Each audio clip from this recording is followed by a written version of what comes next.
Kutoka eneo bunge la Elathi na fululiza katika eneo bunge la Kiambu mjini, nampata kinara wa chama cha DAP Kenya Eugene Wamalwa amewataka wakazi wa Mlima Kenya kukwepa mtego wa Rais William Ruto wa kugawanya kati na kuwa Mlima Kenya Mashariki na Mlima Kenya Magharibi. Akizungumza wakati wa kuzindua afisi za chama hiki kaunti ya Kiambu, Wamalwa ametamaushwa na alichosema Rais Ruto ameonekana kuwagawanya Wakenya badala ya kuwaleta pamoja, akisema anatumia visivyo mamlaka yake kwani wadhifa wa urais ni ishara ya umoja wa taifa.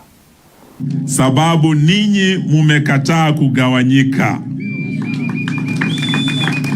Kuna wale walikuja hapa eti watoe Kiambu kwa mlima. Sijui kama mlisikia hiyo propaganda. Alafu tena wakasema eti wagawanye mlima huu, yani watenganishe west na east. Sijui kama mlisikia. Watu wa mlima umekataa kugawanyika, na leo niko hapa kusema hongera na msikubali kugawanyika.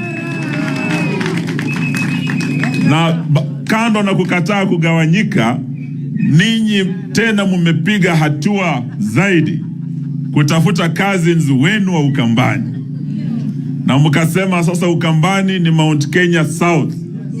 Sasa East and West munashikana muwe kitu kimoja na mshikane na Mount Kenya South ya Ukambani.